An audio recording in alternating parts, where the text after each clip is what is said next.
Благодарам, почитувани колеги, почитувана македонска јавност. Еве подолг период разговараме за уставни суди во Уставниот суд на Република Македонија, каде што секогаш во однос на секој кандидат кога дискутираме, потенцирам дека станува збор за 9-годишен мандат, односно близу една декада, луѓе кои што ќе го водат делот на уставното уредување на Република Македонија, односно дали сите законски, подзаконски акти се во согласно со уставот или имаат одредени спротивности, односно колизија на одредени законски решенија и се надлежни да постапуваат по однос на судирна надлежности помеѓу различните власти, односно помеѓу законодавната, извршната, локалната власт. Меѓутоа, навлегувајќи од ден во расправата за секој кандидат поединечно, се повеќе се наметнува потребата од донесување на закон за Уставниот суд, бидејќи секогаш кога тргнувам од актите кои што се важечки и кои што можат врз основа на нив да се донесат соодветни позитивни законски прописи со кои што ќе се регулира начинот на работење на самите институции и начинот на постапување од избор на самите уставни суди до начинот на работа во самиот Уставен суд, бидејќи во членот 113 од Уставот вели начинот на работа и постапка пред Уставниот суд се уредува со акт на судот. Тоа значи сам на себе се донесува одредби и начинот на постапување, а при тоа немаме начин согласно закон на избор на судии во Уставниот суд, односно тоа е надлежноста на собранието и секогаш во дадениот момент актуелното мнозинство ќе го има приматот на избор на судии во Уставниот суд. Конкретно за предложениот кандидат доктор Саво Климовски, кој што е редовен професор на Правниот факултет при Универзитетот Свети Кирил и Методи, биографијата ја образложија колегите претходно. Меѓутоа, ако ги споредиме претходните искуства кои што ги имат својот допринос во однос на самото политичко уредување на државата и уредувањето во целокупното законодавство, ќе видиме дека дадениот предложениот кандидат има мноштво на дела, односно мноштво на изданија и е автор на повеќе научни изданија кои што ја обработуваат токму темата која што треба да биде и дел и предмет од работата на Уставниот суд, односно во членот 110 од Уставот вели вака: Уставниот суд на Република Македонија одлучува за согласноста на законите со Уставот, одлучува за согласноста на другите прописи и на колективните договори со Уставот и со законите. Сега, дадениот кандидат има напишано повеќе, односно учествува во изработка на повеќе научни изданија. Едно од нив е Уставен и политички систем. Ги потенцирам бидејќи се во директна корелација со надлежностите кои што Уставниот суд доправа треба да ги надоградува, да може да имаме додадена вредност од самите уставни судии. Потоа политика и институциите, уставно уредување на Република Македонија, уставно право и политички систем, конституционо уредување на Република Македонија. Од самата биографија и начинот каде што истиот имал свој допринос, се гледа дека е длабоко навлезен во целокупното уредување на државата и затоа, според и досегашните говорници, а секако и според мене, е еден од луѓето кои што треба заеднички да се надминете како парламентарно мнозинство, да биде изгласан и да биде член, односно да биде уставен судија во Уставниот суд, бидејќи согласно компетенциите кои што ги има, може да биде и да даде додадена вредност во самиот Уставен суд. Без при тоа да се навраќаме на биографиите на самите претходни кандидати кои што ги предложивте, потенцирав и минатиот пат дека имате директно и строга и прецизна определба да предложите тројца кандидати кои што ви се усогласени во вашата коалиција и истите видовме дека се на мислење дека истите ќе поминат, односно веќе поминаа на комисијата. Зборуваме за дел каде што треба да разгледаме уставни судии кои што нема да подлегнуваат на партиски насоки, нема да определуваат, нема да постапуваат и ќе го заштитат уставниот поредок на Република Македонија. Зошто? Бидејќи од нивното работење или неработење на уставните судии зависат понатамошните процеси во целокупниот правосуден систем, односно во реформите на правосудниот систем, а со тоа провлекува и дополнително реформите во целокупниот апарат на уредување и начинот на уредување на државните органи и сите други органи и организации, каде што сите сме свесни дека имаме најголеми критики од меѓународните организации кои што се надлежни да го контролираат тоа, а не далеку се и домашните критичари, односно критичарите во однос на тоа дека не се спроведуваат дадените реформи и одредени позитивни законски прописи кои што се на сила не се спроведуваат во целост, односно во најголем процент не се спроведуваат, а сведоци за тоа сме и во самата доверба на граѓаните во целокупниот правосуден систем. Затоа ваквите кандидати кои што согласно својот минат труд имат компетенции да застанат таму и во наредниот период да ги усогласуваат сите судири на надлежности, сите спротивности со уставот, сите спротивности со законот, а секако во полза на дополнителна реформа на правосудниот систем, кој за жал имаме најниска доверба, а од ден во ден истата се влошува. Ги потенцирав овие одредби, бидејќи сакав да ви напоменам дека имаме директна корелација со кандидатот, со самите изворни надлежности кои што ги добива Уставниот суд од Уставот на Република Македонија. Меѓутоа, начинот на постапување и начинот на избор, потенцирам, не е соодветен. Зошто? Бидејќи, еве, од утре да бидат избрани, ние имаме предвидливост дека овие суди имат мандат од 9 години.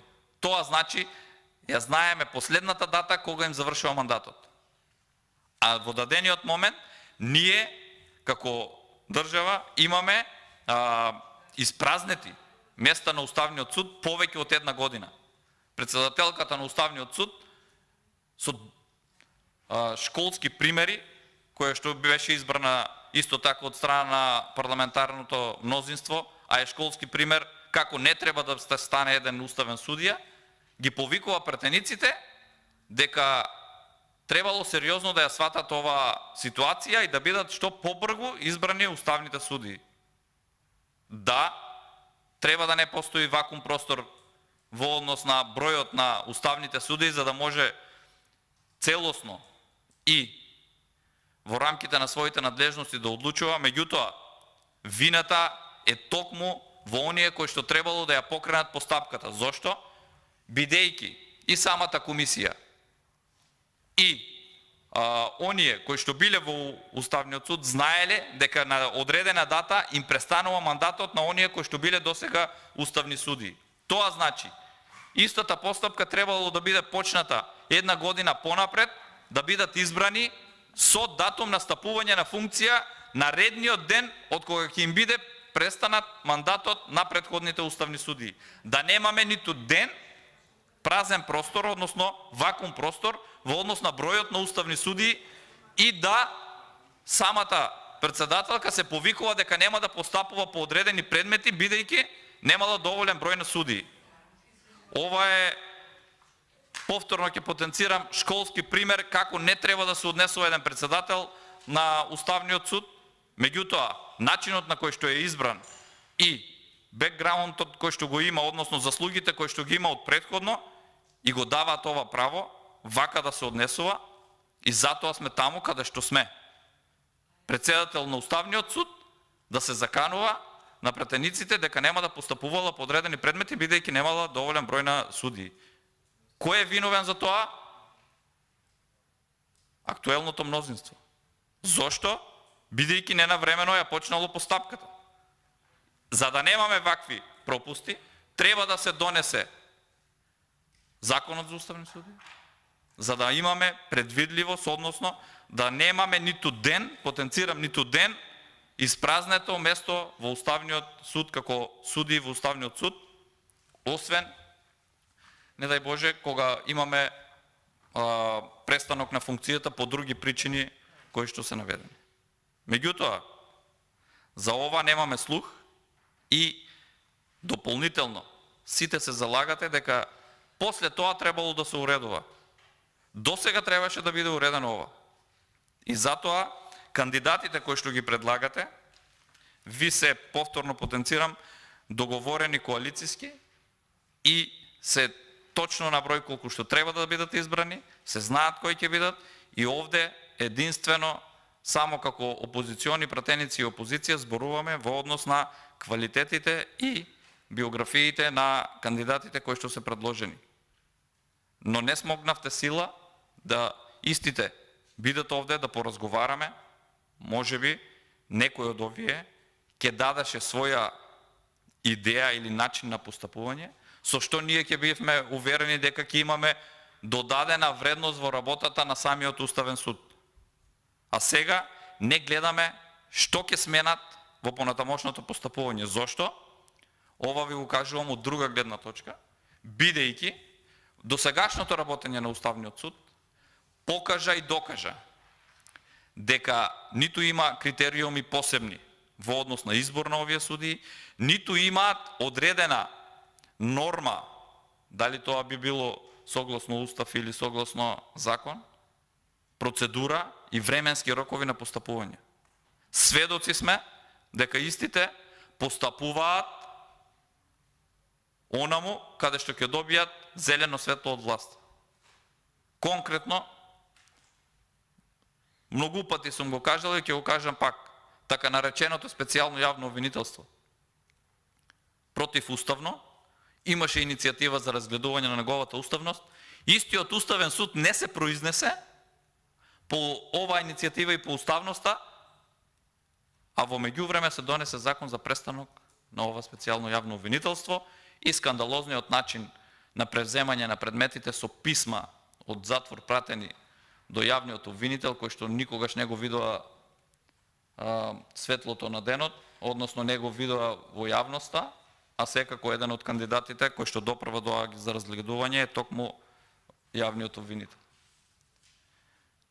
Зборот ми е дека истите овие кандидати, истите овие уставни суди и понатаму ќе постапуваат согласно директивите кои што им се дадени, односно таму каде што треба да превземеат иницијатива за укинување или поништување на одредени одредби, дали тоа било од кривичниот закон, дали тоа било од законот за јавни набавки, дали тоа било од други закони, каде што во теснец може да се најде функционер од власта, истиот ќе постапува. Кога се работи за противуставни закони, институции, хибридни форми, како специјалното јавно обвинителство, истиот нема да постапува. Зошто? Бидејќи нема рок кога истиот да одлучува. Единствено се повикува дека е процесуиран предметот, односно иницијативата, и тука застанува се. Немаме рок на одлучување, а зборуваме за експедитивност, бараме од другите судови, иако Уставниот суд не е во рамките на судството, туку како посебен орган кој што ја штити уставноста и законитоста, а во еден основен суд, каде што се водат одредени прекршочни постапки, има начин на постапување. Имаме процесни закони за овие судови. А овде немаме начин на постапување, ниту рокови кога истите да постапуваат. И сега зборуваме за кандидати кои што можат да допринесат самите во однос на изготвување на овакви процедури, во однос на образување на постапките. Вие не ги прифаќате, бидејќи ги гледате компетенциите, односно дека се длабоко навлезени во уставните, законските одредби, начинот на уредување, начинот како да се постапува, тоа вам не ви одговара. Колку од овие постапки ќе се решаваат, зависи единствено од волјата на председателот на Уставниот суд. Единствен орган кој што самиот за себе си одлучува и каде што зависи од волјата на председателот на Уставниот суд. А Уставниот суд знаеме дека постапува, повторно потенцирам, по ингеренциите на извршната власт. Не можеме да дозволиме вакви промени. Ако за прием во основен суд, односно во однос на напредок на кариера и влез во судството, имаме соодветни критериуми преку Академијата за судии и јавни обвинители. За основен суд, па после тоа со одредени години на работно искуство, со одредени компетенции, преминување од еден во друг суд, од основен во апелација па до врховен суд, тука немаме никакви компетенции. Затоа ќе ве замолам да сериозно ги разгледате биографиите, сериозно пристапите, иако досега тоа не се покаже како пракса, да направиме Уставен суд кој што ќе допринесе за подобрување на целокупното судство, целокупната законодавна регулатива, целокупното нормирање на општественото однесување на секој еден од нас. Секој еден од нас, јас, вие, секој еден колега, секој граѓанин може да се најде во ситуација да треба Уставниот суд по одредени иницијативи согласно Уставот да одлучува, а не по директива на извршната власт. Бидејќи извршната власт се менува многу побрзо. Внимавајте. Уставните судии се 9 години, тоа е близу една декада, кои што ќе ја определуваат насоката на движење и динамиката на движење. Зошто? Бидејќи во секој момент и по службена должност истите можат да покренат иницијатива за противуставност на одредени одредби и одредени други акти кои што се носат.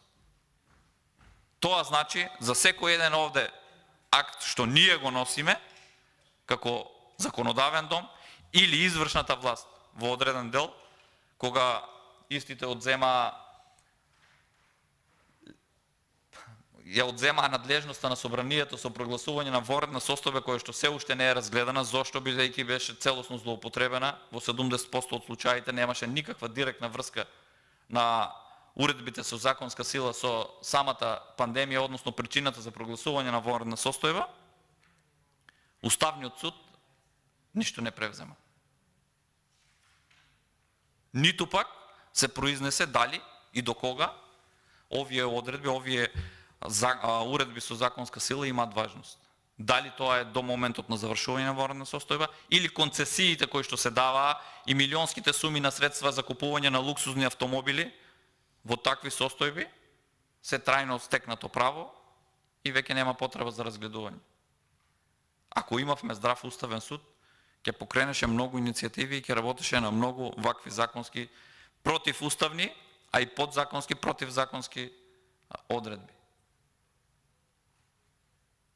Или актуелно ви се случува еден карамбол во состојбата со јавното обвинителство, обвинителството за гонење на организиран криминал и државни органи, како финансовата полиција, каде што имаме судири на надлежности, каде што не се знае кој за што е надлежен.